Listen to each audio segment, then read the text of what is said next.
Sir మా అనకాపల్లి జిల్లా ప్రజల తరపున ముఖ్యమంత్రి వారికి ప్రత్యేక ధన్యవాదాలు. ఎందుకంటే మీరు ఏదైతే ముందు జరిగిన ఎలక్షన్స్లో మాట ఇచ్చారో అనకాపల్లి జిల్లాను అభివృద్ధి చేస్తాం, ఇండస్ట్రియల్గా తీసుకొస్తాం, ఇక్కడ యువతకి ఉద్యోగ అవకాశాలు కల్పిస్తామని మీరు ముఖ్యమంత్రిగా ప్రమాణ స్వీకారం చేసిన తర్వాత మొట్టమొదటిగా అనకాపల్లి జిల్లాకు వచ్చి ఈరోజు అనకాపల్లి జిల్లా అభివృద్ధి చేస్తామని చెప్పిన మాట అందరం గుర్తుపెట్టుకున్నాం సార్. దాంట్లో భాగంగానే ఈరోజు అనకాపల్లి జిల్లాలో రకరకాల ఇండస్ట్రీస్ మొన్నే చూసాం. ఆర్సిల్ మిట్టల్ ఇండస్ట్రీ కానీ, అలాగే అంతకుముందు వచ్చిన ప్రధానమంత్రి గారి చేతుల మీదుగా ఎన్టీపీసీ గ్రీన్ అమోనియా కానీ, బల్క్ డ్రగ్ పార్క్ కానీ మొన్ననే చేసింది. ఈరోజు ఈ రెన్యూ ఎనర్జీ సుమన్ సిన్హార్ గారి చేతుల మీదుగా ఇక్కడికి వస్తుందంటే చాలా సంతోషం సార్. ఎందుకంటే సార్ గత 5 సంవత్సరాలు చూసాం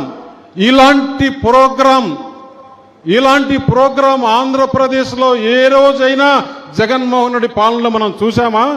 ఈ గత 2 సంవత్సరాలలో మన ముఖ్యమంత్రి గారు ఆంధ్రప్రదేశ్ను ఏ విధంగా ఒక పక్క అభివృద్ధి పథంగా, ఇంకో పక్క వెల్ఫేర్ స్కీమ్స్, ఇంకో పక్క లా అండ్ ఆర్డర్ కంట్రోలు, అలాగే ఇండస్ట్రియల్ డెవలప్మెంట్ ఇంతటితో ఆగిపోలేదు. ఈ రాష్ట్రంలో చాలా ఇండస్ట్రీస్ వస్తాయి, ఉద్యోగ అవకాశాలు కల్పిస్తున్న మన ముఖ్యమంత్రి గారికి ఎల్లప్పుడూ కూడా ఇంకా రాబోయే 3-4 తరాలు కూడా ఇక్కడే మన ఈ కూటమి ప్రభుత్వము అధికారంలో ఉంటే ఆంధ్రప్రదేశ్ భవిష్యత్తు బాగుంటుంది, ఇక్కడ యువతులకంతా ఉద్యోగ అవకాశాలు వచ్చాయని చెప్పి తెలియజేస్తూ, అలాగే మన కూటమి ప్రభుత్వానికి మన ప్రధానమంత్రి నరేంద్ర మోడీ గారి అండ ఉంది, పవన్ కళ్యాణ్ గారి ఆయన అండ ఉంది. దీనికన్నా ముఖ్యంగా మన యువ నాయకుడైన లోకేష్ గారు ఈ ఇండస్ట్రీస్ అన్ని వచ్చేదానికి ఆయన కోఆర్డినేట్ చేస్తున్నారు. కాబట్టి మంచి నాయకుల చేతుల్లో ఈరోజు ఆంధ్రప్రదేశ్ ఉంది. అది ఎల్లప్పుడూ ఇలాగే ఉండాలి, దానికి మీ ఆశీర్వాదం కావాలని చెప్పి కోరుకుంటూ,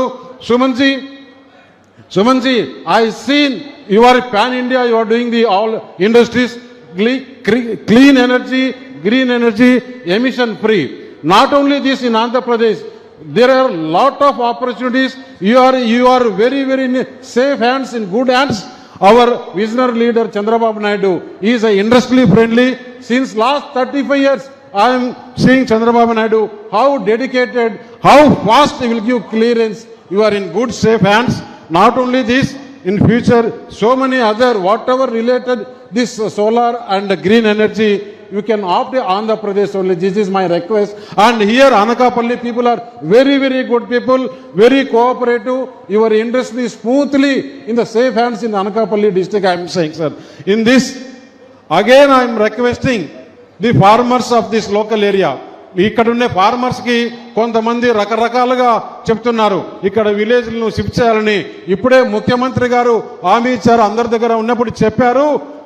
ఈరోజు మన కంబైన్డ్ ఆంధ్రప్రదేశ్ ఉన్నప్పుడు హైదరాబాద్ సార్ ఏ విధంగా డెవలప్ చేస్తే ఈరోజు రంగారెడ్డి ఎక్కువ ఫలితాలు అనుభవిస్తున్నారు. రంగారెడ్డిలో ఈరోజు భూముల విలువలు చూస్తే ఎకరా 100 నుంచి 150 కోట్లు ఉంది. ఆ విధంగా చేసి తీరుతాం, మీరు అందరికీ చెప్పండి, వాళ్ళని కన్విన్స్ చేయండి అని ముఖ్యమంత్రి గారు ఈరోజు ఈ అనకాపల్లి జిల్లా రంగారెడ్డి జిల్లా కన్నా ఎక్కువ విలువ వస్తుందని ముఖ్యమంత్రి గారు చెప్పారు.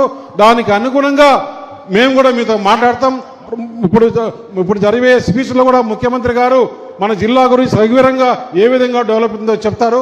కాబట్టి నేను ఒకటి ఎవరన్నా కొంతమంది నాయకులు మీరు చెప్పిన మాటలు వినకుండా ముఖ్యమంత్రి గారి ఆశీస్సులు తీసుకొని ఈ జిల్లాని ఏ విధంగా మనం డెవలప్ చేసుకోవాలనో, ఏ విధంగా ఉద్యోగ అవకాశాలు తీసుకోవాలనో, ఏ విధంగా మీ ఆదాయాలను పెంచుకోవాలనో ముఖ్యమంత్రి గారు సవివరంగా చెప్తారని చెప్పి తెలియజేస్తూ ఈ అవకాశం ఇచ్చిన మీకు అందరికీ ధన్యవాదాలు చెప్తున్నాను. జై హింద్.